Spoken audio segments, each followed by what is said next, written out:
My good people of Nigeria, if you have been asking what brings us in this kind of mess, that means your answer has been answered. Just listen to this particular video I'm showing you on this screen, and all your questions that you have been asking is here.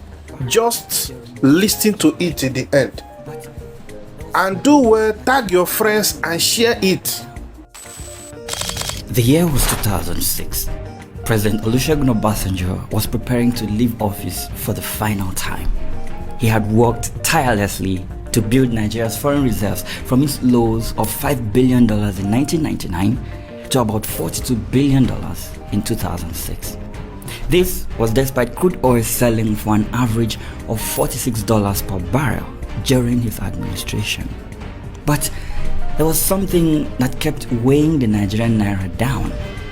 Even with $42 billion in foreign reserves, the Obasanjo's administration was facing heavy criticism and pressure from all corners because of this heavy burden. You see, this burden weighed a whopping $36 billion. Yeah, that was how much Nigeria owed in external debt at the time.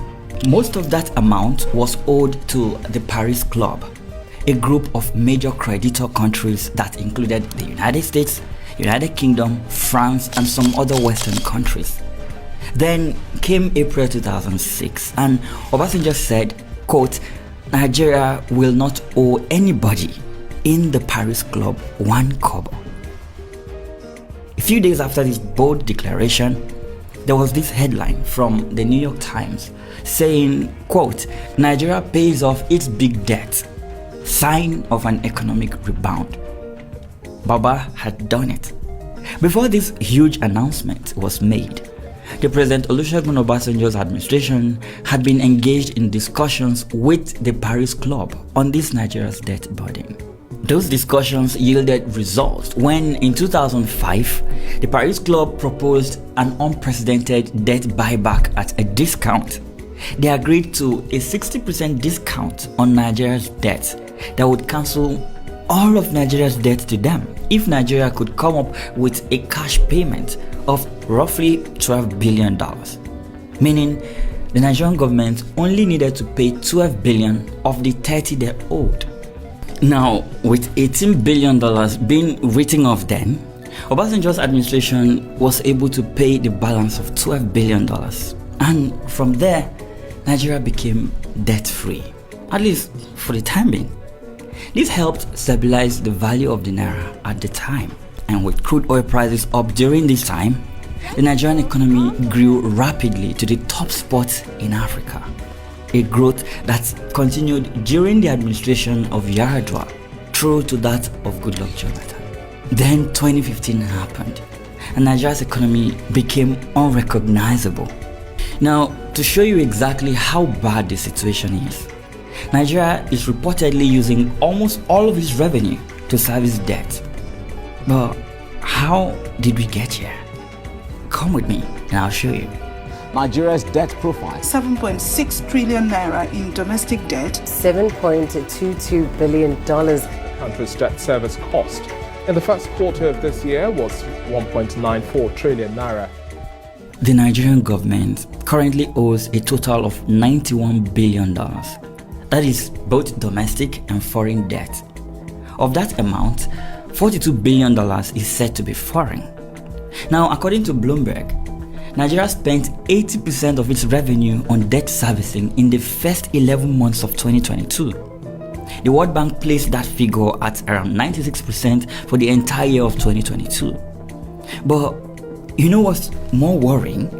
Spending 96% of your revenue to pay debt means you're borrowing almost 100% of your annual budget.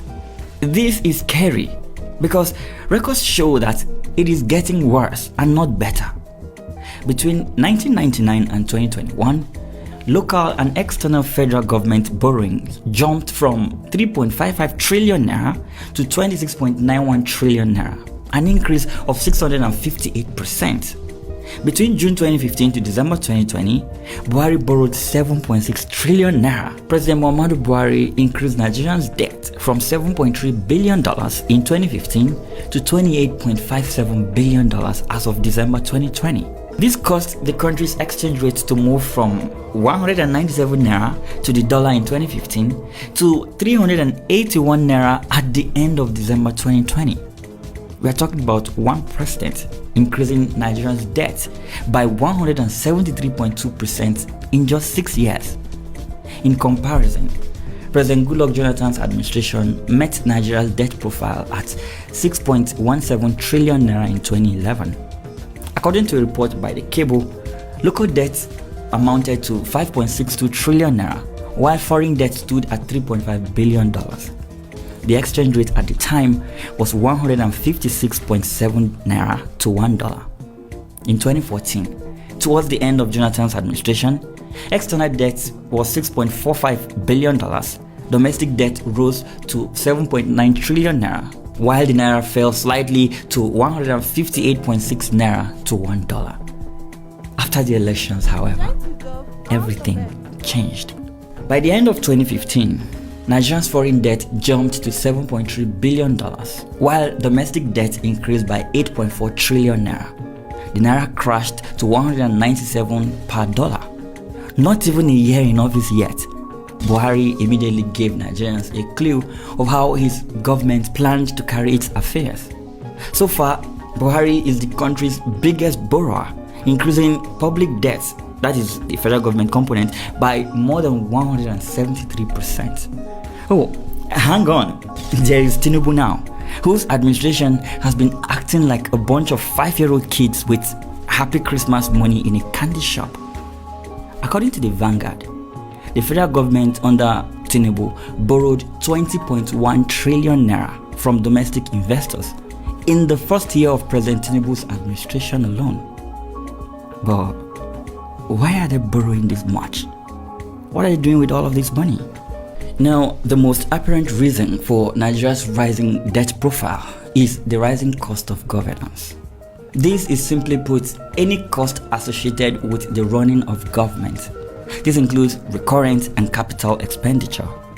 While recurrent expenditure talks about the amount of money the government spends on overhead and personnel costs, capital expenditure, on the other hand, talks about government expenditure in providing infrastructural facilities.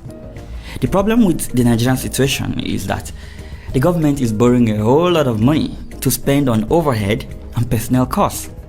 As a result, infrastructure is in decay, while the people in power focus on buying yachts, jets, SUVs, and building mansions. The point I'm trying to make here is spending billions of borrowed funds to give public officials lavish lifestyles has reduced the amount of money available for capital expenditures. This means roads don't get built, hospitals are poorly managed, some have no light, and others have collapsing structures. Let's not even get into the education sector. There is literally no money to improve our power infrastructures, leading to the national power grid collapsing every 4 market days. The public transportation system is a mess. No rail lines in major cities to help solve the public transportation crisis. Now, all of this put together have led to a fall in investments. Companies are running away, which in turn has led to a reduction in the level of employment, which ultimately led to the stagnation of our economic growth. Also to add, borrowing a ton of money without restraint is bad. Yeah, pretty bad. But how, you might ask? Well, more debt means a weaker naira. A weaker naira means imports of goods are more expensive and exports bring in little value as a result. A weaker naira also means crazy levels of inflation like we are witnessing right now.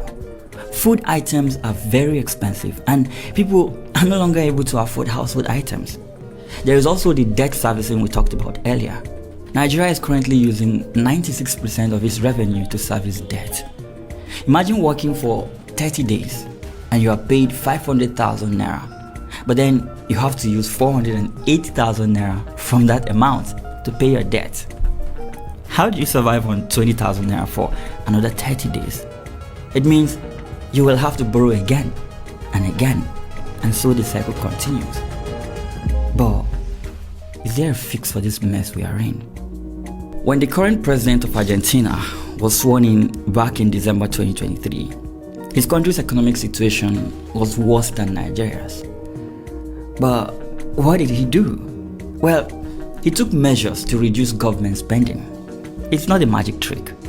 All he did was cut down on the size of government, block the stealing of government funds, attract foreign direct investment through tax holidays, and improve the ease of doing business in the country. If you're broke, you don't need to go on a spending spree to build a mansion and buy a jet and a yacht and whatnot.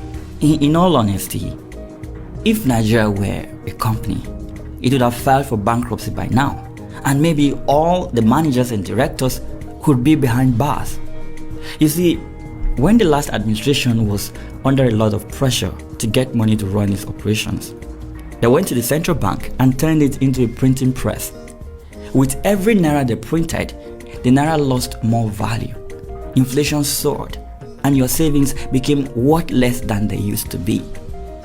The result of that recklessness is still being felt today, with the current administration even worsening the situation with its borrowing and spending.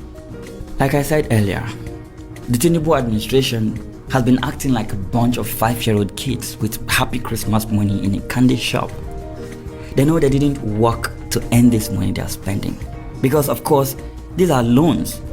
However, they are hell-bent on spending it all, but not on infrastructures, not on capital investment to help prop up the Nigerian economy. They tell you that the government is taking some loans to run its operations. Then you turn on the news only to see that one of these operations is a VP residence that cost the country 21 billion naira of money it doesn't have. Imagine borrowing 21 billion naira to build a mansion for your vice president at a time like this. Are you trying to show to the people you borrowed this money from that all is well back at home? Because Nigerians know that all is not well here. So, who exactly are you trying to impress?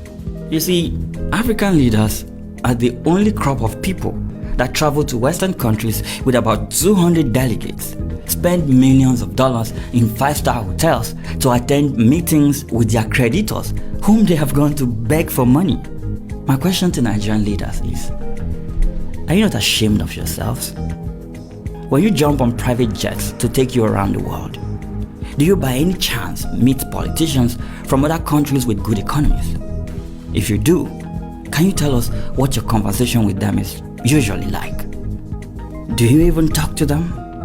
Because make it make sense here. How do you introduce yourself to the British Prime Minister, for example, when you go to one of these your meetings? Tell me. Do you say, hey, I'm a senator from Nigeria. Yeah, I'm one of the folks who sing a song of allegiance to the president I should be holding accountable. I also try to warn people in my constituency who, by the way, voted for me against all forms of protest against the hunger they are currently enduring. Or do you say, I'm Minister of the Federal Republic of Nigeria? Yes, we know the economy is terrible right now, but Nigerians just need to sacrifice while we, the people elected to serve them, live our best lives. And to the governors, how do you live with yourselves? When you look into the mirror, who do you see? A father? A servant of the people? Or a wicked politician who doesn't care about the plight of his people? For those who want to make Nigerians believe that economic hardship is a trial from God, how do you live with yourself? And to my fellow Nigerians, you need to know the truth. Our economy is bad because of the terrible decisions of our leaders. When you take on loans as an individual, for example, and you use those monies to buy fancy clothes to wear and oppress your neighbors, you'd better have a plan on how you're going to pay back that money. Because when the time for repayment comes and you have not generated any income to pay back, there's bound to be trouble. That is the trouble we are in today. Most of the loans we are taking are being used to finance recurrent expenditures. Only a tiny fraction is used for capital expenditure. Instead of investing in things that can yield results for the economy and help boost our GDP, our politicians are busy sharing money as palliatives. A year ago in 2023, Tinubu wrote to the National Assembly seeking 500 billion naira for palliatives. July 2024, the federal government is sending 740 rice trucks to states. How many Nigerians will even see these trucks, not to talk of getting a grain of rice from these bags?